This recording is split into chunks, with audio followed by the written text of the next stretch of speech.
Eduviges la bruja. Pepe, el hijo de Sofía, comenzó a desarrollar una morbosa atracción hacia el tema de las brujas. Quizá fue debido a la terrible experiencia que vivió con las bolas de fuego, o tal vez fueron las historias que circulaban en el pueblo.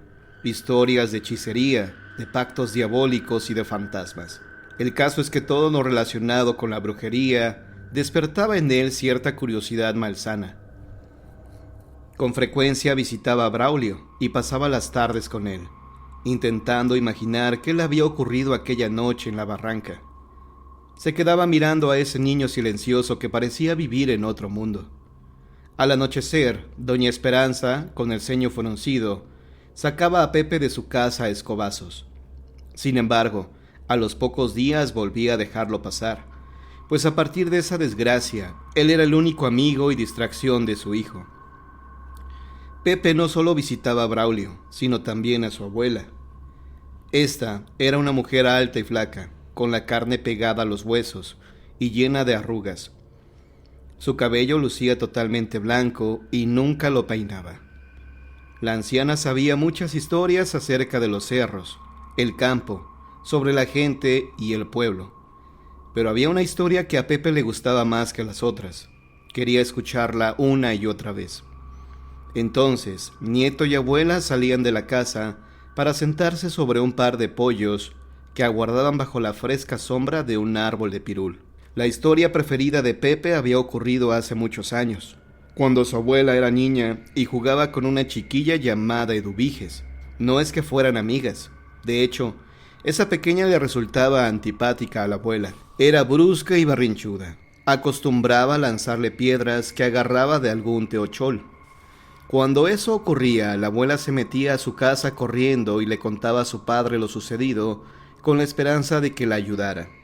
Pero él la sacaba otra vez al patio y le decía que su familia tenía dinero y que era conveniente juntarse con ellos. A la mitad de su relato, la abuela guardaba silencio. Miraba hacia el horizonte, como buscando entre los montes los recuerdos que le permitieran continuar. Ante la insistencia de Pepe, ella retomaba el hilo de la historia. Según la anciana, Eduviges era una niña rara. En ocasiones, cuando estaba de buenas, en vez de arrojarle piedras, la invitaba al terreno donde vivía su familia, e incluso una vez le permitió entrar a su casa. En esa ocasión, Eduviges le dijo que le revelaría un secreto. Entonces sacó una caja que estaba arrumbada en un rincón. En el interior había muchas latas. Cada una estaba llena de cadenas, aretes, pulseras, y quién sabe qué más cosas que ella, inocente, nunca había visto. El brillo de aquellas alhajas era deslumbrante.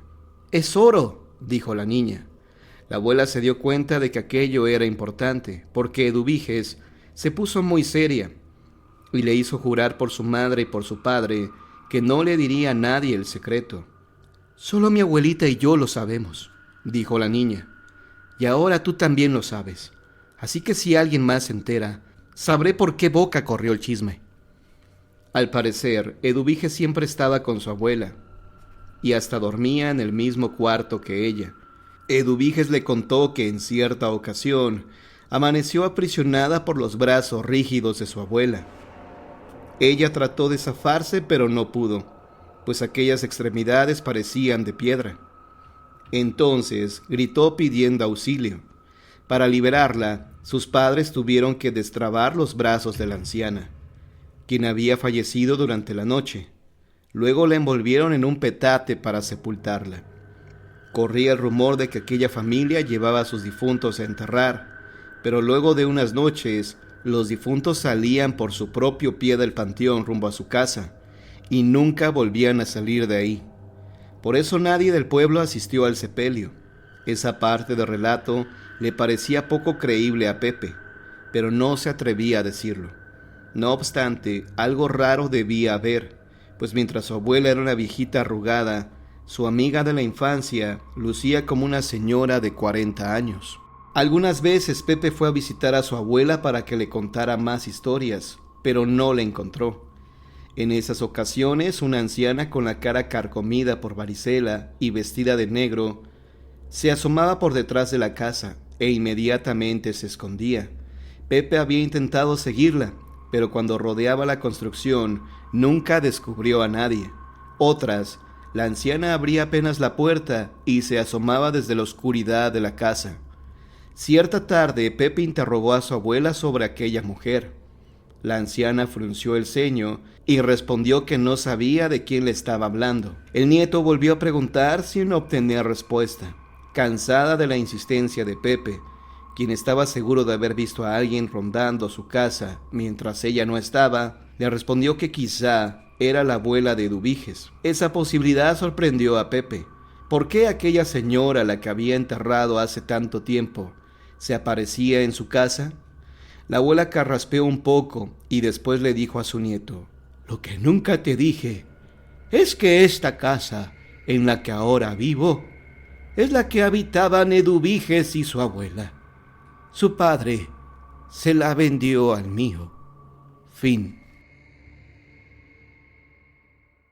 Las brujas en la Ciudad de México. El 25 de enero de 1569, el rey Felipe II ordenó el establecimiento de tribunales inquisitoriales en México y Perú.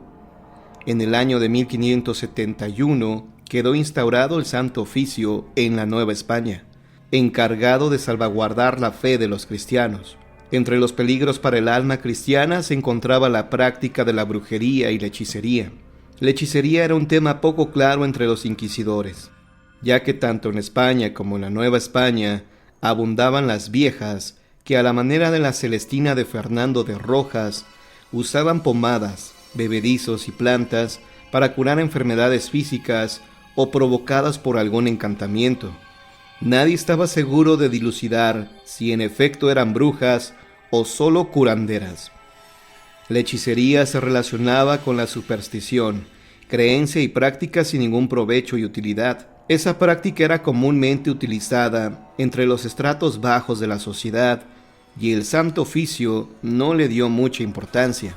De tal forma, varias de las constantes denuncias de hechicería que abundaron entre 1610 y 1630 quedaron en el tintero. Algunas de las mujeres acusadas eran exhibidas en la plaza del Zócalo para hacer auto público de fe con las insignias de hechiceras y ser expuestas ante la vergüenza pública. Al día siguiente recibían 100 azotes.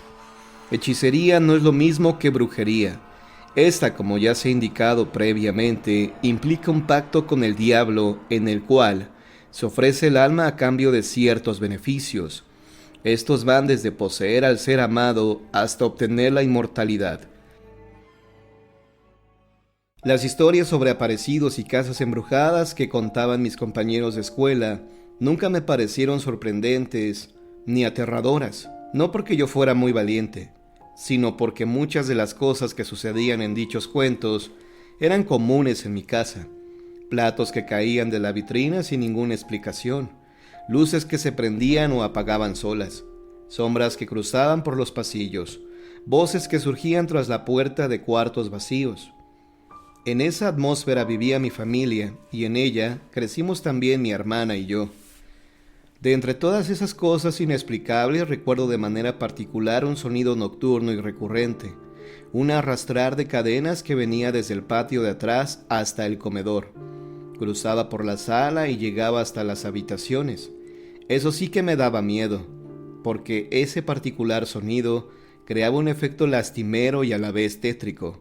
Siendo todavía niño, soñé que por la noche salía al patio trasero de mi casa. En él no se encontraba el jardín que tanto cuidaba mi mamá, ni sus rosas, ni la jacaranda que iluminaba de color violáceo el jardín. En su lugar había una cantidad inaudita de agujeros, que en realidad eran túneles parecidos a minas. Me introduje en uno de ellos y al final, a la altura de donde debía estar la jacaranda, vi a una viejecita vestida de negro al lado de un gran cazo. Ella, al verme, lanzó contra mí una andanada de conjuros incomprensibles. El sueño se fue disolviendo. Sin embargo, no podía despertar. Algo me arrastraba de regreso al sueño. Risas macabras resonaban en mis oídos. Sentí algo como uñas clavarse en mi espalda. Finalmente, abrí los ojos. Estaba sobresaltado y cubierto de sudor.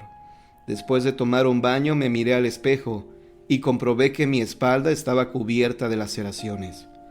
Por esa misma época nos visitó un tío que se quedó a vivir con nosotros durante algunas semanas. Mi padre le dio el cuarto de atrás, que estaba justo cruzando el patio, pues era lo único disponible. Pasados ciertos días, mi tío nos contó que durante la noche se había despertado con la boca seca, así que fue a la cocina en busca de agua. Una vez saciada su sed, se dispuso a regresar a su habitación. Mientras cruzaba el patio, vio una ancianita vestida de negro que pasaba lentamente y que parecía flotar. Iba acompañada de un perro. Mi tío le recomendó a mi papá que colocara una cruz en el patio. Él estuvo de acuerdo y la anciana nunca volvió a aparecerse. Sin embargo, no se fue. Su presencia se percibía en otras partes de la casa. Pasado el tiempo, ya en la adolescencia, comencé a fijarme en las muchachas. Había una chica del barrio que me gustaba y a la que yo no le era indiferente. Iba a buscarla a su casa y algunas veces ella fue a la mía. Nos llevamos bastante bien, pero un día, sin previo aviso, cambió su forma de tratarme. La noté distante, ni siquiera quería dirigirme la palabra. Esta reacción me extrañó y le pregunté qué ocurría. Dijo que no quería regresar a mi casa porque en algunas ocasiones en las que fue a buscarme y no me encontró, una anciana despeinada y vestida de negro se asomaba por la ventana. El aspecto de esa mujer le causaba miedo. Me encogí de hombros, metí las manos a los bolsillos y regresé a casa. Hubiera querido tranquilizarla, decirle que en mi casa no vivía nadie así, que todo se lo había imaginado. Lo cierto, sin embargo, es que aquella aparición era real. Era sin duda la misma anciana que vio mi tío en el patio.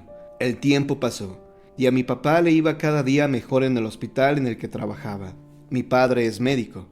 Gracias a eso consiguió un buen préstamo para remodelar nuestra casa. Las modificaciones incluían talar la jacaranda del patio trasero. Los albañiles cortaron el tronco y cuando escarbaron para extraer las raíces, vieron que éstas se encontraban enredadas entre unas cadenas muy grandes y pesadas que circundaban el árbol. La sacaron y se deshicieron de todo aquello. A partir de aquel momento, los sucesos inexplicables llegaron a su fin.